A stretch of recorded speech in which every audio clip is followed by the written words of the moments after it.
नमस्कार दोस्तों, जय हिंद, जय भारत। मैं आपके सामने फिर से उपस्थित जेपी सर।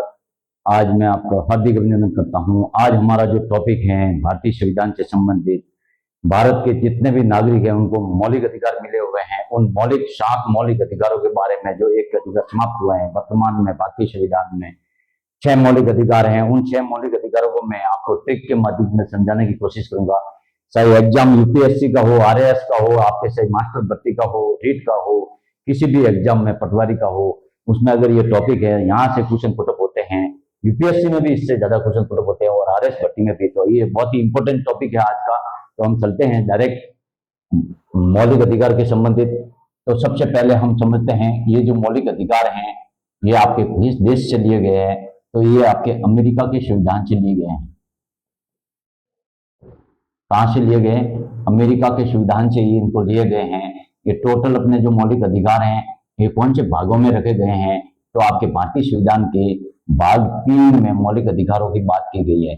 देखो ये 3 में भी देखो ये 3 में दिखाई दे रहा है, जैसे अमेरिका बन जाएगा और आपको भाग 3 याद हो जाएगा मेरे हिसाब से। देखो इसी से अमेरिका और भाग में 3 ये आपके हो जाएगा, याद हो जाएगा। अमेरिका 3 भाग 3 में कितने मौलिक अधिकार हैं? तो आपके कुल मूल संविधान की बात करें, मूल संविधान की बात करें, मूल संविधान की बात करें तो मूल संविधान में आपके 7 मौलिक अधिकार थे। जबकि वर्तमान की बात करें, वर्तमान की बात करें तो आपके अभी 6 मौलिक अधिकार हैं। तो फिर ये आप अमेरिका के संविधान से लिया गया है, भाग 3 में इनका वर्णन किया गया है। और आपके जो मौलिक अधिकार हैं इनका जो हम अगर समझें कि ये मौलिक अधिकार कहते किसको हैं, तो ये जो मौलिक अधिकार हैं आपने प्रत्येक 2 तरह के 2 बातें हैं आपको याद रखना है। एक होता है अर्जित और एक होता है आपके प्रदत्त। इन दोनों को समझना जरूरी है, तब आपको ये समझ में आएगा कि आपको क्या कह रहा है। ये जो मौलिक अधिकार हैं ये आपके प्रदत्त हैं और जो अर्जित, जैसे किसी भी मनुष्य का अपन मानव है और हमारा जन्म भारत के किसी भी जाति, धर्म, लिंग में किसी में भी हुआ है, किसी भी जाति से संबंधित हो, आपका अगर जन्म हुआ है भारत देश में तो आपको एक हक दिए गए हैं। क्या दिए गए हैं? भारतीय संविधान द्वारा क्या दिए गए? आपके हक की बात की गई है। ये आपका हक है, ये आपके जो 6 अधिकार हैं ये आपके हक हैं और उन हक को आप लागू आपके ऊपर होते हैं। आपके जैसे ही जन्म हो जाता है भारत में तो जन्म होते ही आपको ये भारतीय संविधान द्वारा आपको 6 जो ये मौलिक अधिकार हैं ये आपको मिल जाते हैं। मौलिक अधिकार हैं वो आपको मिल जाते हैं। कब मिलते हैं? जैसे ही आपका जन्म होता है, किसी भी जाति धर्म में हो, आप चाहे एससी में हो, एसटी में हो, ओबीसी जनरल, किसी में भी आपका जहां भी जन्म होता है और जैसे ही जन्म होता है भारत में तो आपको क्या मिल जाते हैं? आपको 6 मौलिक अधिकार पहले से ही ये आपके लिए तैयार हैं और आपको ये मिल जाते हैं। और ये हर भारतीय को मिलना चाहिए और ये हक जानना भी चाहिए और इसको जानने की हम पूरी कोशिश करेंगे। दूसरा शब्द है अर्जित। अर्जित का मतलब जैसे हम जन्म लिया, जन्म लेने के बाद में आप बड़े हुए, आपने शिक्षा अर्जित की, शिक्षा अर्जित होने के बाद में आपने सोचा कि मुझे तो आरएएस अधिकारी बनना है। तो आप जब आरएएस अधिकारी बनने के लिए जो भी प्रयास करते हो, अध्ययन करते हो, उनको क्या कर रहे हो? आप अर्जित कर रहे हो। तो वो आपके क्या कहलाए? अर्जित अधिकार। और ये आपके क्या कहलाए? प्रदत्त अधिकार। आपको समझ में, आई होप कि आपको समझ में आया होगा मौलिक अधिकार किसे कहते हैं। तो ये है, प्रत्येक भारतीय का जब भी जन्म होता है किसी पद में, किसी विशेष आपके विदेशी भी हैं उनको भी अधिकार दिया गया है। जो एंग्लो इंडियन है, जैसे यहाँ पे रहे हैं, उनको भी कुछ अधिकार, मौलिक अधिकार दिए हैं। बाकी ये फिक्स रूप से आपके भारतीयों को मिले हुए मौलिक अधिकार हैं। इनको हम ट्रिक के माध्यम से समझेंगे। तो हम यहाँ आते हैं आपके मौलिक अधिकारों में। आपके जो 6 अधिकार हैं तो नंबर 1, नंबर 2, नंबर 3, नंबर 4 और नंबर 5 और नंबर 6। ठीक है। और जो 7वां है उनको हम पहले क्लियर कर देते हैं। 7वां, तो ये जो 7वां जो आपका मौलिक अधिकार था, 7वां जो मौलिक अधिकार था,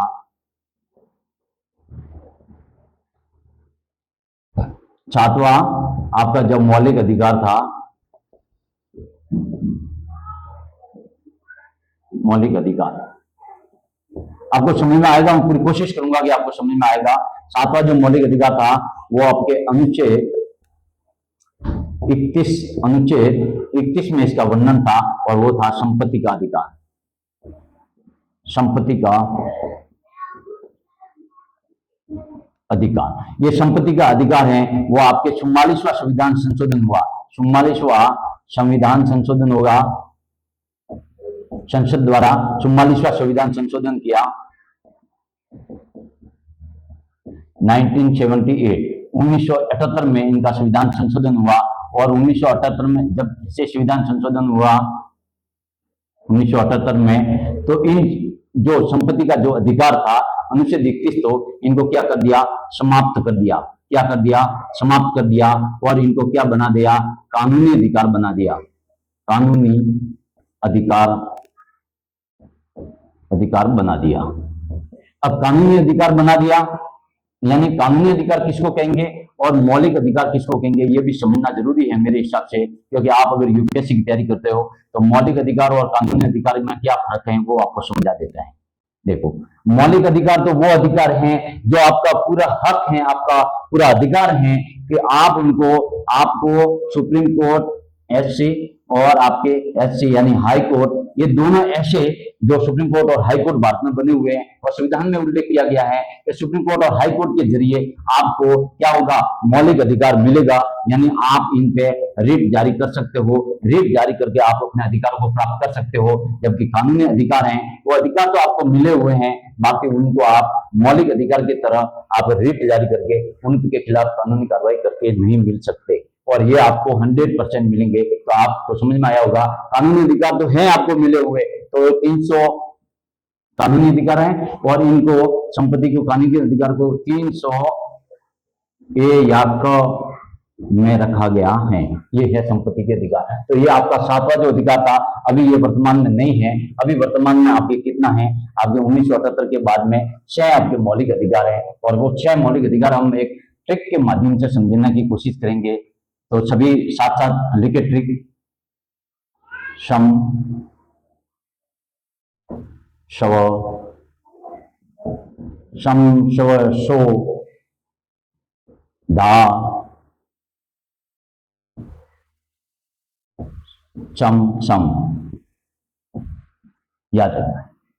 सम, शव, शो, धा, सम, सम याद हो जाएगा। सम से हो जाएगा आपका समता का अधिकार। समता का अधिकार, समता को अपन क्या कह सकते हैं, समानता भी कह सकते हैं, समानता। तो यानी समानता और समता का अधिकार सम से हो गया आपके। उसके बाद स्व से आएगा आपके स्वतंत्रता का अधिकार, स्वतंत्रता का अधिकार। उसके बाद शोष से आपके शोषण के विरुद्ध अधिकार,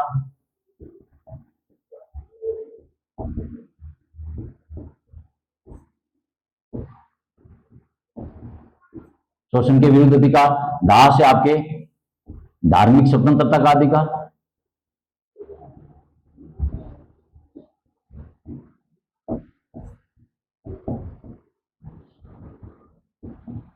धार्मिक स्वतंत्रता का अधिकार। और सम से आएगा आपके संस्कृति एवं शिक्षा का अधिकार, शिक्षा का अधिकार। उसके बाद में फिर सम आएगा, संवैधानिक उपचारों का अधिकार। ये मोस्ट इंपॉर्टेंट है। अब हम सभी 6 के 6, और ये आपका 7वां था, संपत्ति का अधिकार था, जो समाप्त हो गया 44वें संविधान संशोधन द्वारा इनको समाप्त किया गया। ये जो मौलिक जो अधिकार हैं आपके कितने अनुच्छेद आर्टिकल में दिया गया है, तो आपको ये आर्टिकल याद रखना है। अनुच्छेद 12 से 35 तक का उल्लेख है। अब इसमें क्या है, हम जब पढ़ेंगे तो इससे पहले मैं आपको समझा देता हूं कि अनुच्छेद 12 व 13 ये दोनों हैं, ये आपके राज्यों की व्याख्या करते हैं, यानी राज्यों से संबंधित हैं। राज्यों से संबंधित अनुच्छेद आर्टिकल दिए गए हैं, ये आपके राज्यों से संबंधित आर्टिकल हैं। 12 और 13 में राज्यों से संबंधित व्याख्या की गई है। तो ये अब 12 से 35 तक दिए मौलिक अधिकार, तो उसमें ये दिए गए हैं आपके राज्यों से संबंधित 2 अधिकार हैं, वो अनुच्छेद 12 और 13 से संबंधित हैं। अब हम चलते हैं सम यानी समता का अधिकार या आपके समानता का अधिकार है। ये अनुच्छेद आपके 14 से 18 तक हैं। कितने तक है? 14 से 18 तक हैं। उसके बाद में स्वतंत्रता का अधिकार, ये आपके इसमें कुल 5 अधिकार दिए गए हैं, और इसमें बाद में स्वतंत्रता का अधिकार ये आपके 19 से 22 तक हैं। 19 से 22 यानी कुल आपके 4 जो है आपको अधिकार दिए गए हैं। उसके बाद शोषण के विरुद्ध जो अधिकार हैं वो आपके हैं 23 और 24, यानी 23 और 24, यानी आपके 2 अधिकार यहां से दिए गए शोषण के विरुद्ध। उसके बाद आपका चौथा है धार्मिक स्वतंत्रता का अधिकार, और इसमें आपके आर्टिकल आएंगे आपके अनुच्छेद 25 से 28 तक, यानी टोटल आपके 4 आपके आर्टिकल यहाँ अनुच्छेद दिए गए हैं। उसके बाद में आपके संस्कृति एवं शिक्षा का जो अधिकार, या आप इसको सांस्कृतिक एवं शैक्षिक अधिकार भी कह सकते हैं, सांस्कृतिक एवं शैक्षिक अधिकार भी कह सकते हैं। तो इनका जो अनुच्छेद है वो आपके हैं 29 और 30। ये 2 आपके अनुच्छेद हैं, ये इसमें दिए गए हैं संस्कृति और शिक्षा के अधिकार में। और फिर इसके बाद में लास्ट है संवैधानिक उपचारों का अधिकार, यह आपके आर्टिकल हैं, अनुच्छेद हैं आपके 32 में। ये मोस्ट इंपोर्टेंट आर्टिकल है, इसके बारे में हम आगे पढ़ेंगे तब समझेंगे। तो ये आई होप आपको समझ में आया होगा। सम सव शोधा सम सम, सम सव शोधा सम सम से आप याद कर सकते हो। आपको ये जो 5-6 जो अधिकार दिए गए हैं आपके मौलिक अधिकार हैं, वो आपको 100% याद हो जाएगा। इस ट्रिक को आप याद कर सकते हो, इसके माध्यम से आपको याद हो जाएंगे। सम सव शोधा सम सम, तो आपको क्या होगा, याद हो जाएगा। अगर इसका क्रम पूछेंगे तो भी याद हो जाएगा। फिर आपको इसको याद करना है, कितने आर्टिकल है, तो 5 4 2 4 2। देखो सबसे पहले 5, फिर 4 2 4 2, और उसके बाद 1, ये आर्टिकल तो आपको याद हो जाएंगे। अनुच्छेद मेरे हिसाब से इसको याद करने का ये ट्रिक है, ये फॉर्मूला है, मैंने कोशिश की आपको याद हो जाएगा। तो हम चलते हैं, एक एक को समझाने की कोशिश करेंगे। तो सबसे पहले हम चलते हैं समानता के अधिकार की ओर। तो इसको मैं मिटा दूं।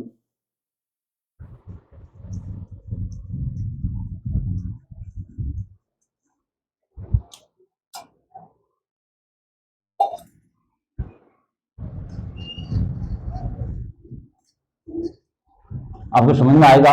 अब हम एक एक करके ये जो 6 मौलिक अधिकार हैं उनको हम समझने की कोशिश करते हैं।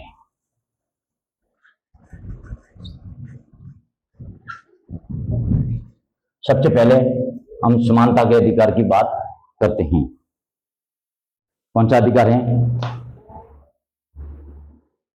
नंबर 1, समानता या समता का अधिकार।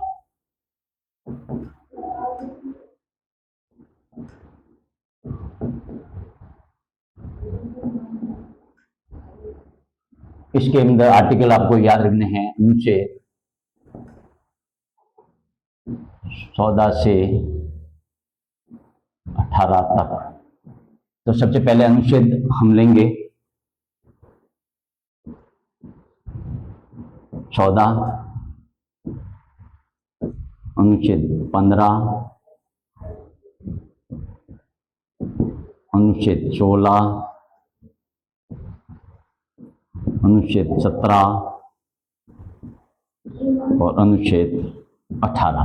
तो हम एक एक करके इनको समझते हैं। पहला है अनुच्छेद 14, इसको याद करते हैं। अनुच्छेद 14 में क्या लिखा हुआ है? विधि या कानून के समक्ष अधिकार, यानी जो भी अपने जो विधि या कानून बने हुए हैं उनके समक्ष आपको अधिकार दिया गया है। वो आर्टिकल किसमें लिखा हुआ है, यहाँ से कुछ न से पुटअप होता है। तो अनुच्छेद 14 में क्या है, तो विधि या कानून के समक्ष आपके अधिकार दिए गए हैं, विधि या कानून के संबंधित अधिकार दिए गए हैं।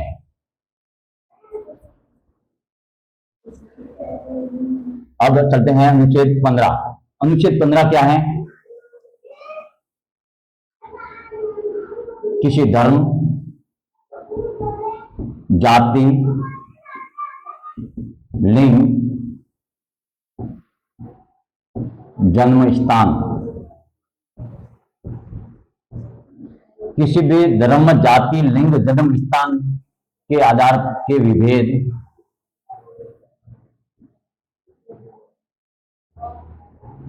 का अधिकार।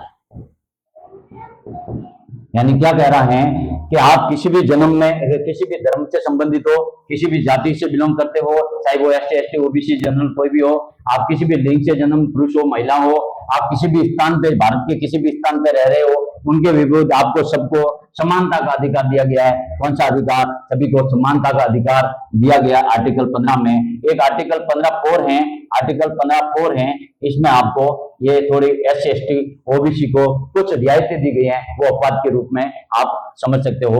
तो आज अनुच्छेद 15 है, वो धर्म, जाति, लिंग, स्थान, जन्म स्थान के विभेद का अधिकार देता है। और नंबर अनुच्छेद है अभी अनुच्छेद 16। तो अनुच्छेद जो 16 है वो आपके पद का मतलब आपके सरकारी नौकरी, आप समझेंगे, अपन समझेंगे वापिस इसको। सरकारी नौकरी से संबंधित है। सरकारी नौकरी यानी पद, यानी आपके पद नियोजन यानी सरकारी नौकरी में समानता, सभी में क्या है? समानता, यानी सभी को समान रूप से।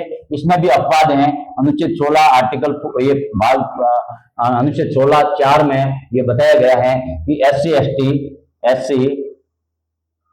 एसटी और ओबीसी, इनको क्या किया गया है? अभी आपके ईडब्ल्यूएस भी है, इनको क्या दिया गया है? कुछ आरक्षण दिया गया है सरकारी नौकरियों में, क्योंकि इनके उत्थान के लिए ऐसा ये किया गया सरकार द्वारा, इनमें संशोधन करके आर्टिकल मतलब 16(4) में इसमें बताया गया है कि इनको कुछ सरकारी नौकरियों में रियायत मिले और वो अपनी नौकरी भी प्राप्त करें, क्योंकि इनके पास आर्थिक, राजनीतिक, सामाजिक सुरक्षा नहीं है, इतनी एलिजिबिलिटी नहीं है, उनके पास इतनी क्षमता नहीं है, इसलिए उनको क्या है? सरकारी नौकरियों में समानता दी गई है, बाकी इनको कुछ आरक्षण दिया गया है। तो आपको तीसरा क्या है? अनुच्छेद 16 है, वो आपको पद या नौकरी की बात कर रहे हैं, तो आपको याद हो जाएगा।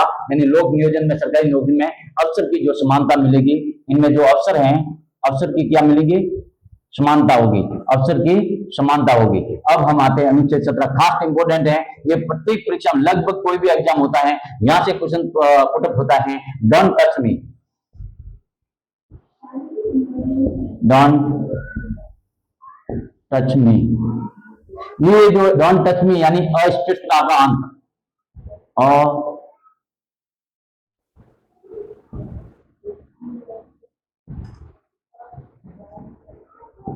अस्पृश्यता का अंत यानी छुआछूत का अंत।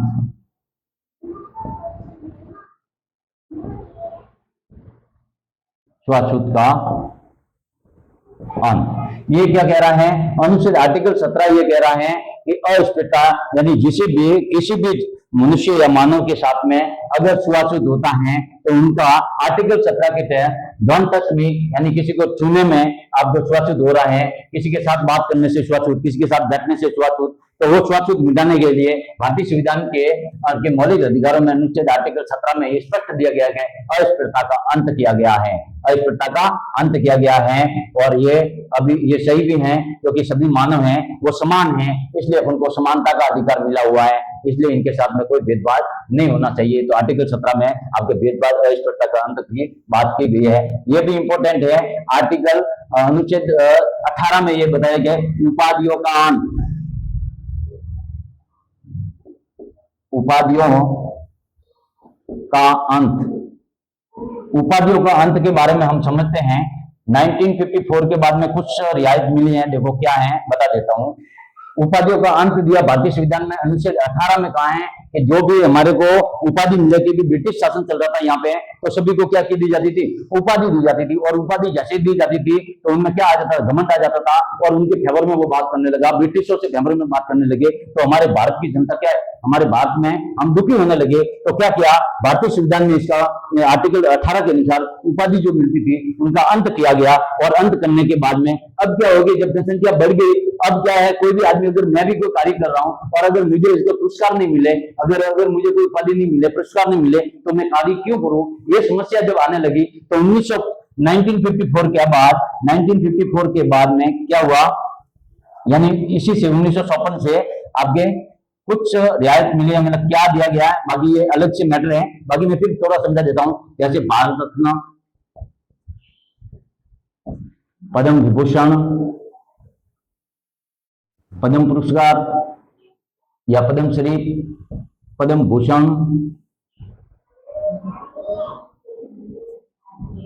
ये जो आपके भारत रत्न है, पद्म भूषण है, पद्मश्री हैं, ये जो आपको जो ये पुरस्कार जो मिलते हैं, इससे आपको क्या होगा, एक मोटिवेशन मिलता है और आदमी कार्य करने के लिए तत्पर हो जाता है। इसलिए 1954 में ये आपके सुविधा कर दी गई। तो ये आपको 1954 के बाद में ये हो गया है। जैसे सेना की बात करते हैं तो सेना में भी आपकी देखो, सेना अगर है तो सेना में क्या मिलता है, आपके परमवीर चक्र हैं, चक्र, ये आपको महावीर चक्र हैं, परमवीर चक्र हैं, पद्म भूषण है, पद्मश्री है, भारत रत्न है, ये 1954 के बाद में भारतीयों को मिलने लगे। बाकी अभी भी वर्तमान में आप उपाधियों का अंत है वो अनुच्छेद आर्टिकल 18 में ये किया गया है और आपको अभी भी उपाधियां नहीं मिल सकती, क्योंकि उपाधियों का क्या कर दिया है, अंत किया गया है, इसलिए आपको कोई उपाधि नहीं मिलती है। और ये उपाधियों का अंत करके ऐसे करके अपन ने समानता के अधिकार को पढ़ लिया है। अब इनको अगर स्क्रीनशॉट लेना चाहते तो आप लोग, आपको याद करने का अगर बता दूं तो देखो, सबसे पहले क्या है, आर्टिकल शब्द में क्या है, विधि और कानून आपको याद रखना है। विधि और कानून, कानून के समक्ष, क्योंकि समानता आपको लेनी है, कहां से लोगे आप समानता, तो विधि और कानून के समक्ष में आपको अधिकार मिला गया है, समानता का अधिकार मिला गया है कि मुझे भी ये अधिकार है, मेरा हक है, मैं कानून से जानकारी प्राप्त करूं और मुझे मेरे किस कारण से मुझे अगर कुछ मेरे साथ कुछ हुआ है तो वो आप जानने के अधिकार रखते हो। तो आप अनुच्छेद आर्टिकल शब्द है विधि और कानून के समक्ष अधिकार।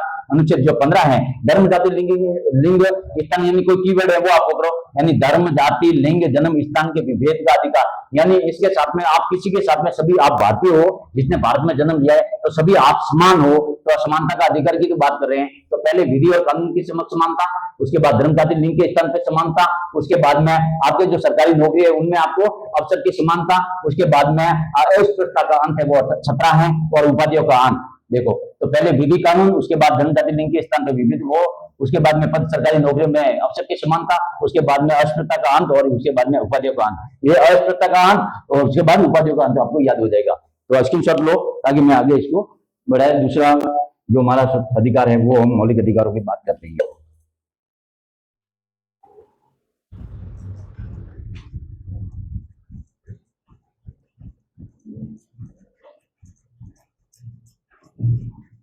लगभग आपको समझ में आ जाएगा, आप एक दो बार ट्राई करोगे, याद पढ़ोगे तो याद हो जाएगा। मेरे हिसाब से तो एक बार में याद हो जाएगा, अगर आपने थोड़ा बहुत भी पहले पढ़ा है तो आपको याद हो जाएगा। दूसरा कौन सा है अधिकार, मौलिक अधिकार, समस्व, याद करो, समस्व सो धा सम सम, समस्व सो धा सम सम, याद हो जाएगा। तो अब हम दूसरा है वो लेते हैं, तो आपके हो जाएगा 2 नंबर पे हैं स्वतंत्रता का अधिकार, फ्रीडम।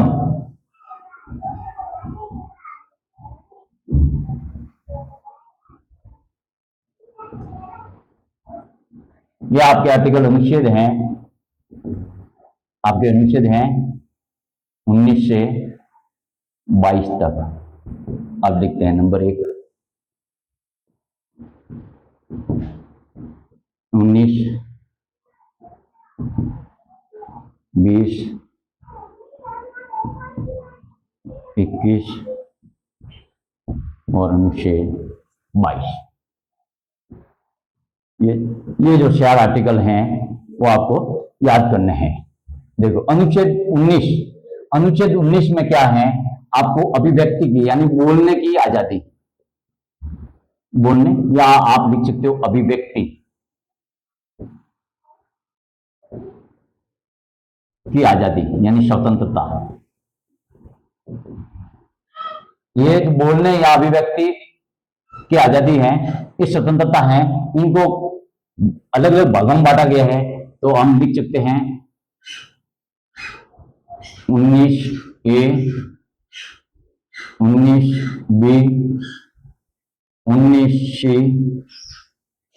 19D, 19E, 19F, इसको समाप्त किया है, और 19G, यानी 1, 2, 3, 4, 5, 6 और 7, और इसमें से आपके 6 रह गए। ये क्यों, ये समाप्त हैं तो ये 6। ये ये अब अपन एक एक करके इनको समझते हैं और आपको याद कराने की कोशिश करता हूं।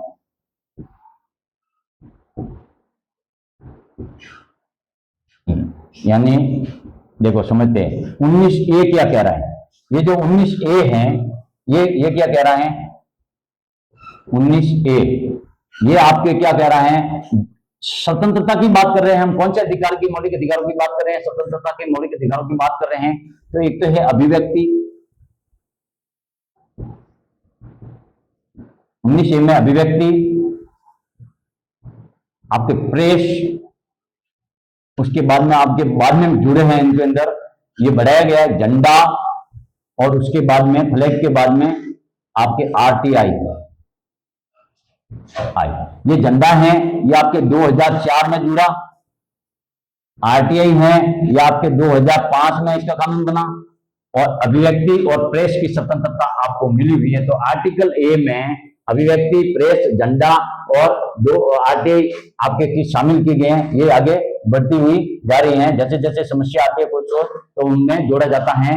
तो ये 2004 और 5 में 2 चीज जुड़ी है। झंडे की प्राप्तियां है, प्रत्येक भारतीय है वो आपका झंडा है वो घर पे फहरा सकता है, ऐसा आपको अधिकार, यानी झंडे को भी अधिकार में लिया गया है। किसमें लिया गया है, अधिकार में, आपके स्वतंत्रता के अधिकार में लिया है कि प्रत्येक भारतीय स्वतंत्र हैं और भारतीय झंडे फ्लैग को अपने घर पे आप ध्वजारोहण कर सकते हो। और उसके बाद RTI यानी प्रत्येक भारतीय को यह अधिकार दिया गया है, राइट टू इंफॉर्मेशन, यानी आपको यह अधिकार दिया गया है कुछ जानने का कि मैं भारतीय नागरिक हूं और ये जो सरकारी कार्य हो रहे हैं उनको जानने का मेरा अधिकार है। तो आप 2005 के बाद में आप RTI लगा करके आप कोई भी सरकारी कार्य के बारे में जानकारी प्राप्त कर सकते हो, चाहे पंचायत से हो, नगर पालिका से हो, चाहे राज्य सरकार से हो, चाहे केंद्र सरकार से हो। आप RTI लगा करके आप पूछ सकते हो और आपको वो अधिकार दिया गया है, वो भी किसमें, स्वतंत्रता के अधिकार में जोड़ा गया है। तो 2004-5 में आपके राष्ट्रपति कौन थे, क्योंकि यहाँ से प्रश्न पूछा गया है। तो राष्ट्रपति कौन थे, बहुत ही अच्छे राष्ट्रपति भारत के माने यानी मिसाइल मैन से संबंधित थे राष्ट्रपति, एकमात्र राष्ट्रपति, उनका नाम था APJ अब्दुल कलाम। तो ये आपको एक याद रखना है कि ये जो 2004-5 में अपने राष्ट्रपति थे जिन्होंने झंडे के बारे में ये इनके पास गया, तब इन्होंने साइन किया होगा, तभी ये अधिकार हमको मिला। RTI के बारे में आपके ये भी आपको मिला, तो उस टाइम में राष्ट्रपति थे APJ अब्दुल कलाम। अब भी देखो ए से अभिव्यक्ति यानी ए का मतलब यानी अभिव्यक्ति, प्रेस, झंडा और RTI ये आपकी स्वतंत्रता। और 19B यानी 19B में 19 आपके बी से देखो, आप बी लिखोगे तो ये बी लिखोगे, यानी बी से बिना अस्त्र शस्त्र के कहीं भी पूरे भारत में कहीं भी इकट्ठा होने की स्वतंत्रता, देखो अ से 19A में अभिव्यक्ति, प्रेस, झंडा, RTI, बी से बिना अस्त्र शस्त्र के कहीं इकट्ठा होने की आपको स्वतंत्रता। और 19 जो सी है, यानी सी से आपको सी लिखोगे ऐसे, तो सी से आपके बन जाएगा संघ, सभा, समूह। आप बिना किसी कानूनी विवाद के कई भी संघ बना सकते हो, सभा बना सकते हो और समूह बनाने का आपको क्या मिला है, अधिकार यानी स्वतंत्रता मिली गई है। ये भी आपको अधिकार दिया गया। किसमें, 19C में आपको कौन सी स्वतंत्रता मिली है, 19C में संघ, सभा और समूह बनाने की अधिकार और स्वतंत्रता आपको मिली। डी से आप याद रखना है, डी से मतलब आवागमन यानी आप भारत के किसी भी जगह, भारत के किसी भी जगह आप भ्रमण कर सकते हो। क्या कर सकते हो, भ्रमण करने का आपको क्या मिली है, स्वतंत्रता मिली है। ये आपके स्वतंत्रता का अधिकार में आर्टिकल 19D के आधार पे आपको आवागमन यानी भारत के किसी भी जगह भ्रमण करने का आपको स्वतंत्रता मिली हुई है। अब है 19E से आपको क्या याद रखना है, आपको भ्रमण हो गया। अब आपके क्या करेंगे, भ्रमण हो गए तो आप क्या करेंगे, निवास यानी रहने के लिए आप भारत के किसी भी स्थान पे आप रह सकते हो, यानी निवास स्थान की स्वतंत्रता, निवास की स्वतंत्रता, निवास की स्वतंत्रता, निवास की स्वतंत्रता। यानी देखो, आप कहीं भारत में अगर कहीं भ्रमण करने गए हो तो उसके बाद में आप निवास करोगे वहां, तभी तो आप जाओगे, तो कहीं के तो होटल पे आपको रुकना पड़ेगा, कहीं की तो आपको जगह मिलेगी तभी तो आप रुकोगे। तो निवास की स्वतंत्रता आपके जब घूमने जाते हो उसके बाद में निवास, तो मैं समझाऊंगा एक बार, पहले इसे लिखो। तो आपके 19E के अंदर निवास की स्वतंत्रता दी गई है, और 19F जो समाप्त किया है वो आपकी संपत्ति की बात करता है। इसकी बात करता है, संपत्ति की बात करता है, यानी जब आप कहीं पे निवास कर रहे हो तो आपके पास संपत्ति तो होनी चाहिए ना, तो अभी वो समाप्त कर दिया संपत्ति, तो निवास कर दिया। अब उसके बाद में लास्ट है आपके 19G है, जो आपके क्या कह रहा है, अगर आप कहीं भी निवास, देखो घूमने गए निवास कर रहे हो तो आपको खाने पीने के लिए अपने पास पैसे होने चाहिए ना, तो आप क्या करोगे, आपको व्यापार की स्वतंत्रता दी गई है। व्यापार यानी भारत के किसी भी स्थान पे व्यापार करने की स्वतंत्रता करने की स्वतंत्रता, व्यापार करने की स्वतंत्रता आपको आर्टिकल 19G के आधार पर मिली गई है। अब हम समझते क्या, देखो 19A में क्या है, अभिव्यक्ति, प्रेस, एजेंडा, आरटीआई। बी में क्या है, बिना, यानी बिना अस्त्र शस्त्र के कहीं भी इकट्ठा होने, भारत के किसी भी जगह आप इकट्ठा हो सकते हो।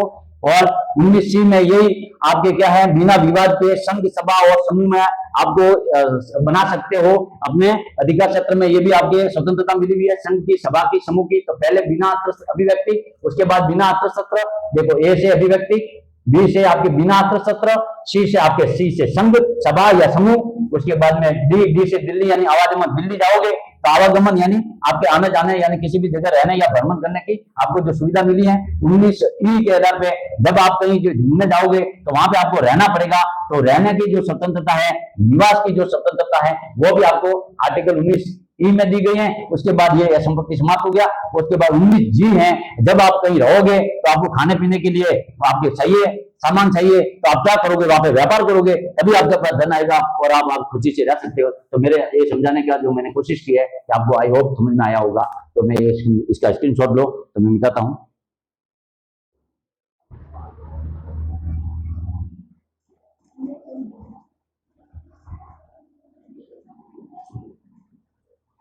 अगर वीडियो लंबा हो तो भी क्या करें, या तो 2 भागों में बनाना पड़ेगा, अगर ऐसा हुआ तो 2 भागों में बना देंगे, अगर ज्यादा टाइम हो गया तो, नहीं तो फिर एक भाग में मैं पूरा समझाने की कोशिश कर रहा हूं। अब है अनुच्छेद 20, बहुत ही इंपॉर्टेंट है अनुच्छेद 20 और 21, ये याद रखना है, ये आपातकाल के दौरान भी समाप्त नहीं होता है। पहले हम समझते हैं अनुच्छेद 20 क्या है, जो आपके 20 के बारे में हम समझाएंगे। ये अनुच्छेद 20 है, अनुच्छेद जो 20 है, अपराध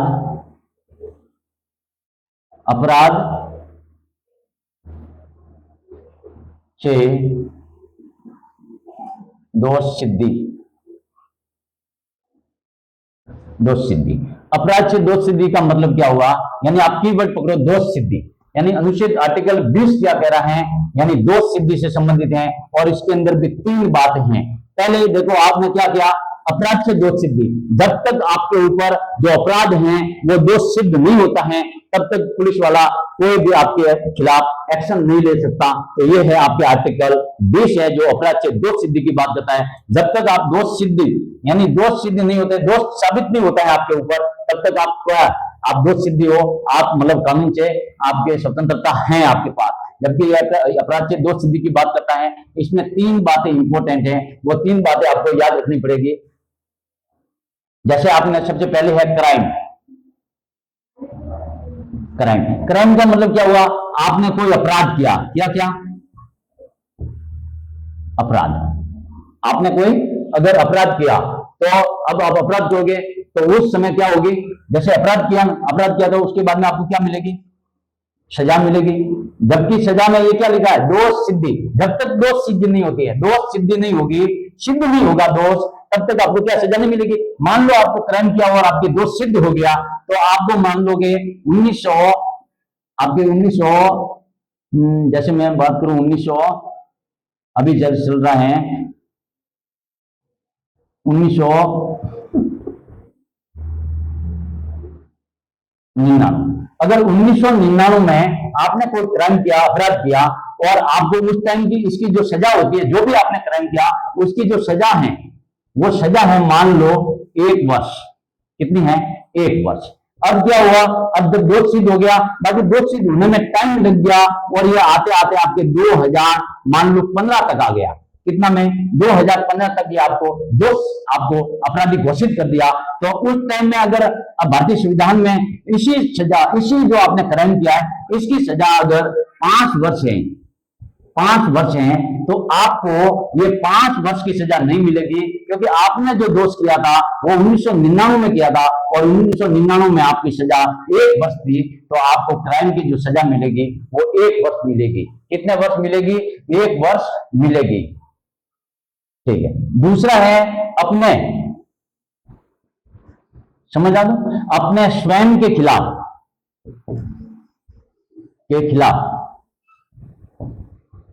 यानी गवाही देने के लिए आपको पुलिस या प्रशासन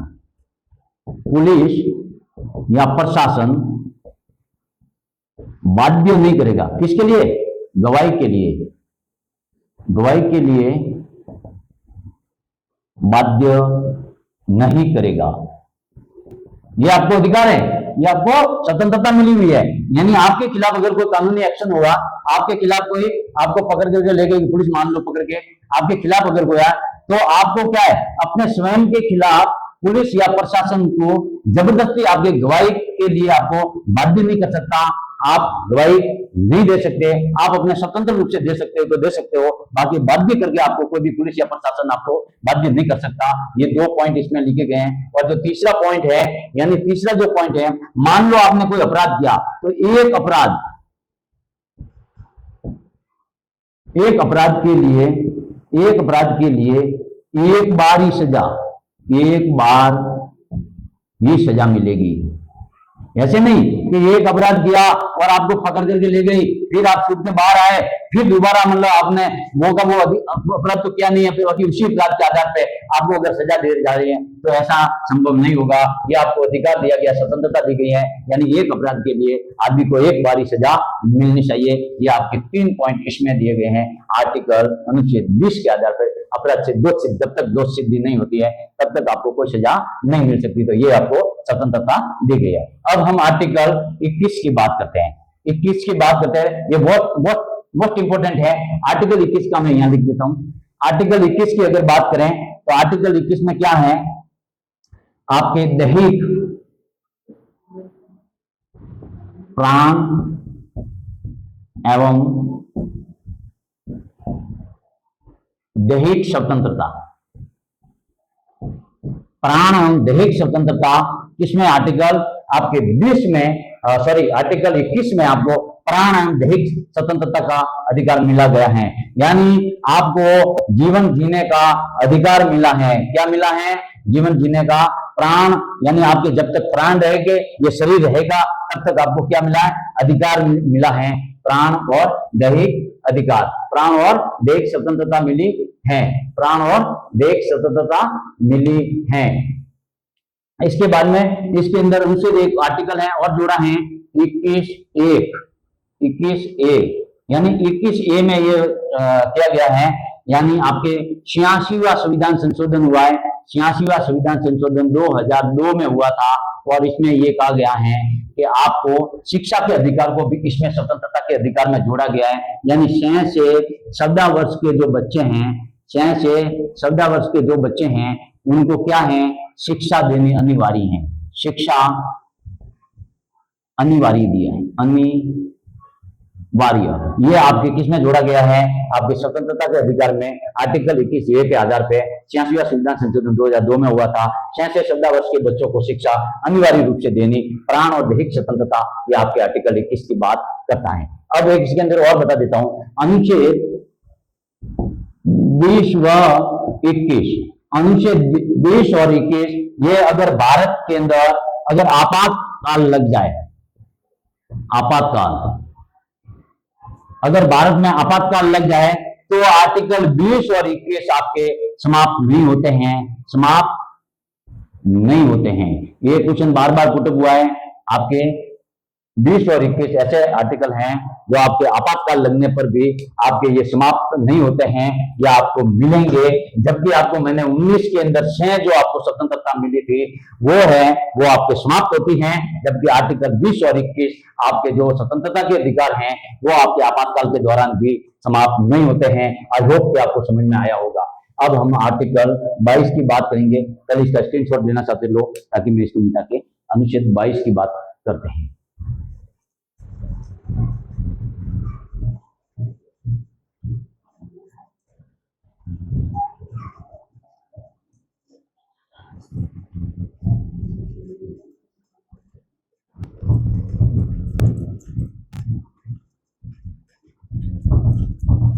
अनुच्छेद 22, अनुच्छेद 22 आप याद करना है। अनुच्छेद 22 यहां मैं लिख देता हूं, अनुच्छेद 22, अनुच्छेद 22। अब इसको हम समझते हैं। ये आपके गिरफ्तारी से संबंधित है। किससे संबंधित है? अनुच्छेद जो 22 है वो आपके गिरफ्तारी से संबंधित है।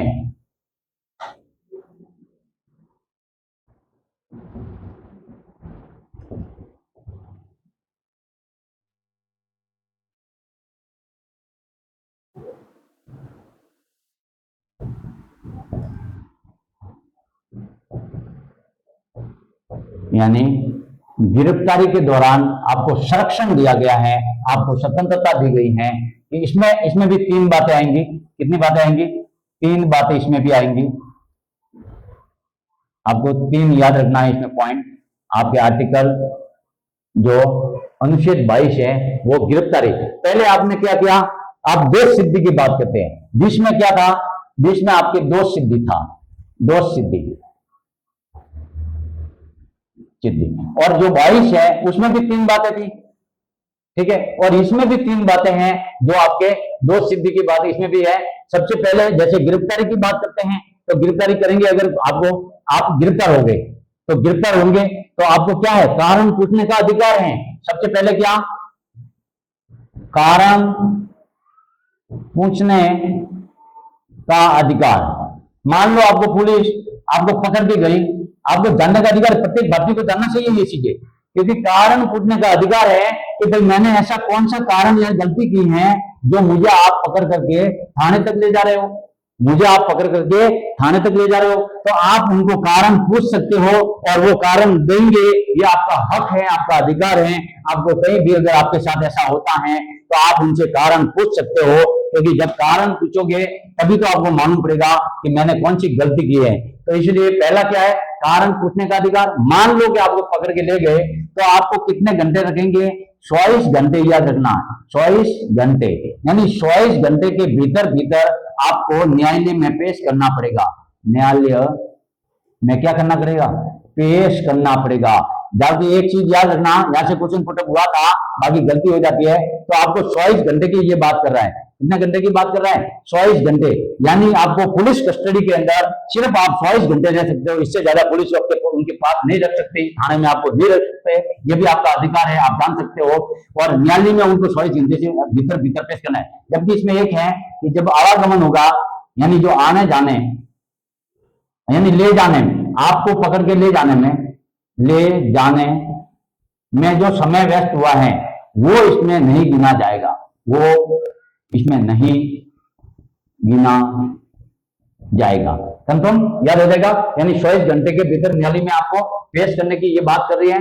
अब जब आपको पहले क्या कह रहा है कि कारण पूछने का अधिकार, उसके बाद में आपको कारण पूछ लिया, फिर आपको मालूम पड़ गया कि मैंने ये गलती की है इसलिए मुझे पकड़ा है, तो पुलिस वाले क्या करेंगे? आपको 24 घंटे आपके साथ पूछताछ करेंगे और पूछताछ करने के बाद में 24 घंटे के भीतर भीतर आपको न्यायालय में आपके पेश किया जाएगा। और जब न्यायालय में आप पेश कर जाओगे तो आपके पास एक ऑप्शन रहता है आपको बाहर निकलने बचने का। अगर आप निर्दोष हो तो आप क्या करोगे? अपने मनपसंद के वकील को कर सकते हो। मनपसंद वकील की सलाह लेने का अधिकार, लेने की स्वतंत्रता। याद हो गया? मेरे हिसाब से याद होना चाहिए। देखो पहले आर्टिकल 20 की बात करते हैं। आर्टिकल 20 में क्या है? दोष सिद्ध। जब तक आप दोष सिद्ध हैं, सबसे पहले क्या होगा? आपके ऊपर क्या होगा? आप अपराधी थोड़ी हो, आपके ऊपर क्या है, केस हुआ है, मान लो, बाकी आप क्या अपराधी नहीं हो, तो क्या होगा, ये अपराध की बात कर रहा है। पहले मान लो आपने अपराध से संबंधित दोष सिद्ध है, अपराध से संबंधित दोष सिद्ध की बात आर्टिकल 20 में बताई गई। तो अब अपराध से संबंधित पहले अपराध आया है, तो आपको आर्टिकल 20 याद रखना है। और उसके बाद में क्या हुआ, गिरफ्तारी, यानी आपने कोई गलती की है, आपको सजा मिलेगी, तो क्या करेगी पुलिस, गिरफ्तार करेगी। तो पहले आप अपराध करोगे तभी गिरफ्तार, तो अपराध यानी अपराध में 20 याद रखना कि आर्टिकल 20 में अपराध से संबंधित दोष सिद्ध की बात की गई है। और उसके बाद में आर्टिकल जो 22 है वो आपको गिरफ्तार से संबंधित बात करती है। तो पहले अपराध होगा तभी तो गिरफ्तार होगा। तो आपको याद हो जाएगा आर्टिकल 20 में अपराध है, तो आर्टिकल 22 में आपके गिरफ्तारी है, याद हो जाएगा। उसमें भी 3 है पॉइंट, और इसमें भी आपके 3 पॉइंट है। इसमें गिरफ्तारी के 3 पॉइंट है, तो आप जाओगे पहले, अगर आपको पुलिस पकड़ के ले गई तो आप कारण पूछो, उसके बाद कारण पूछने के बाद में फिर आपको साबित होता है तो आपको 24 घंटे के भीतर न्यायालय में पेश किया जाएगा।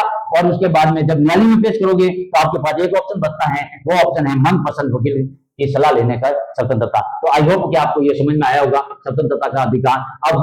अब चलते हैं हम 3, यानी आपके जो मौलिक अधिकार हैं, शवशो यानी शोषण के विरुद्ध, शोषण के विरुद्ध स्वतंत्रता, याद हो जाएगा, शोषण के विरुद्ध आपके स्वतंत्रता, शोषण के विरुद्ध स्वतंत्रता। इसके अंदर आर्टिकल आपके आएंगे अनुच्छेद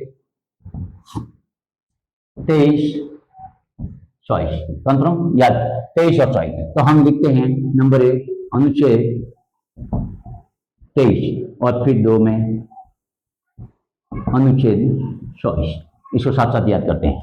देखो अनुच्छेद जो 23 है, अनुच्छेद 23 क्या कह रहा है, जैसे आप बेगार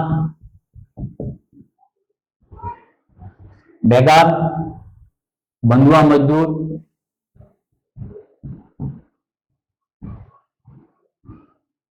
बेगार हो गया, बंधुआ मजदूर, मानव व्यापार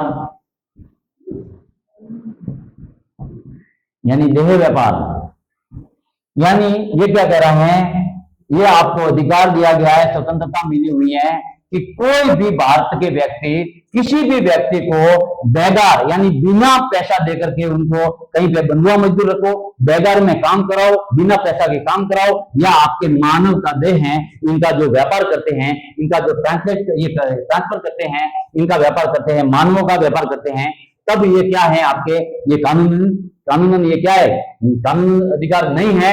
आपको ये अधिकार दिया है कि आप इनके खिलाफ आप कोर्ट में जाकर के इनको गिरफ्तार करवा सकते हो। तो आपको एक अधिकार मिला है, आप किसी के साथ बेगारी न करें, किसी को बंधुआ मजदूर भी नहीं बना सकता, और कोई आपके साथ मानव व्यापार है वो नहीं कर सकता। तो आर्टिकल 23 क्या कह रहा है, बेगार, बंधुआ मजदूर, मानव व्यापार या मानव देह व्यापार है, उनके खिलाफ बात कर रहा है, विरुद्ध बात कर रहा है, यानी आपके शोषण जो हो रहा है उन शोषण के विरुद्ध आपकी बात की है। कौन कौन से शोषण, बेगार, बंधुआ मजदूर या मानव देह व्यापार है, उनके खिलाफ आप ये क्या है, विरुद्ध आपकी स्वतंत्रता मिली हुई है। अब हम चलते हैं आर्टिकल 24, और जो आर्टिकल 24 है वो आपके शब्दावश, आर्टिकल जो 24 है यानी 24 में से 10 माइनस करो, यानी शब्दावश 24 में से देखो 4 यहां भी आ रहा है, 4 यहां आ रहा है, तो आपको याद हो जाएगा 24 शब्द। तो शब्दावश से कम आयु, शब्दावश से कम आयु, शब्दावश से कम आयु को खानों व कारखानों में, खानों व कारखानों में काम करने का अधिकार नहीं है, काम करने का अधिकार नहीं है। आप अगर बच्चे हो जिसकी उम्र 14 साल से कम है तो उनको खानों या आपके कारखानों में यानी जो रिस्की जो कार्य हैं वहां पे आप काम, उन बच्चों को काम नहीं करा सकते हो। या आपको क्या मिला हुआ है, आपको स्वतंत्रता मिली हुई है, शोषण के विरुद्ध अधिकार, स्वतंत्रता मिली हुई है, शोषण के विरुद्ध आपको अधिकार मिला है जो मौलिक अधिकारों की श्रेणी में आते हैं। आर्टिकल 23 और 24 आपको समझ में आया होगा। आई होप कि आपको पूरा समझ में आया होगा। मैंने कोशिश की थी कि मौलिक अधिकार हैं वो आपके अमेरिका के संविधान से दिया गया है। इसमें भाग 3 है, देखो 3 से आपके भाग 3 हो जाएगा और इसमें आप कर देंगे अमेरिका हो जाएगा। तो भाग 3 और अमेरिका से लिया गया ये हो जाएगा। कुल आपके मूल संविधान में जो मौलिक अधिकार 7 हैं, वर्तमान में आपके 6 अधिकार हैं। सातवां जो संपत्ति का अधिकार अनुच्छेद आर्टिकल 31 है, वो है संपत्ति का अधिकार। उनको 44वां संविधान संशोधन 1978 के अंदर समाप्त कर दिया और उनको कानूनी अधिकार में, मैंने कानूनी अधिकार के बारे में और मानव अधिकार के बारे में आपको समझाया कि कानूनी अधिकार वो अधिकार होते हैं जो आपको मिलते तो हैं, बाकी उनके खिलाफ आप सुप्रीम कोर्ट में जाकर के आप हक नहीं जमा सकते। और जो मौलिक अधिकार वो है जो आप हक आप कह सकते हो ये मेरा जन्मसिद्ध अधिकार है, मैं इसे लेकर रहूंगा, ये आपके आर्टिकल, ये आपके मौलिक अधिकारों की बात करते हैं। ये जो मौलिक अधिकार है वो अनुच्छेद आपके 12 से 35 की बात करता है, उसमें 12 और 13 है जो आपके राज्यों की व्याख्या करता है, यानी राज्यों से संबंधित ये आर्टिकल है। उसके बाद में हमने पढ़ा, सबसे पहले आपने समानता के अधिकार की बात की गई जो आपके 14 से 18 तक आपने बताई। उसके बाद में आपने शोषण के विरुद्ध समान स्वतंत्रता की बात, दूसरे अधिकार की बात की, तो स्वतंत्रता में 19 में आपके 5 और तो फिर और मिले हुए अधिकार है उनकी बात की। उसके बाद आर्टिकल 20 की बात की जो आपके दोष सिद्धि अपराध के विरुद्ध दोष सिद्धि की बात की गई। उसके बाद आर्टिकल 21 में आपके प्राण दया की स्वतंत्रता की बात की और अनुच्छेद 22 है उसके आपके गिरफ्तारी की बात की और इसमें भी 3 कारण है वो भी आपको बता दी गई। उसके बाद में तीसरा जो मौलिक अधिकार शोषण के विरुद्ध स्वतंत्रता का अधिकार 23 है। 23 में आपके बेगार, मधुआ, मंजूर या मानव व्यापार है उनके खिलाफ आपके क्या है, उनके विरुद्ध आप कानूनी कार्रवाई कर सकते हो। उनके शोषण आपके अगर हो रहा है तो आप ऐसा कार्य नहीं करोगे और कोई भी नहीं करवा सकता। और अनुच्छेद जो 24 है यानी 14 साल की कम उम्र के जो बच्चे हैं उनको बड़े रिस्की कार्य में खानों में है उनको कार्य नहीं कराया जाए ऐसे। तो आई होप आपको समझ में आएगा मौलिक अधिकार के संबंधित मैंने संपूर्ण जानकारी। नेक्स्ट वीडियो में आपको 3 जो बसे हुए जो मौलिक अधिकार है वो मैं आपको समझाऊंगा। आपको अच्छा लगे वीडियो तो सब्सक्राइब जरूर करें, अपने दोस्तों के साथ शेयर करें। जय हिंद, जय भारत।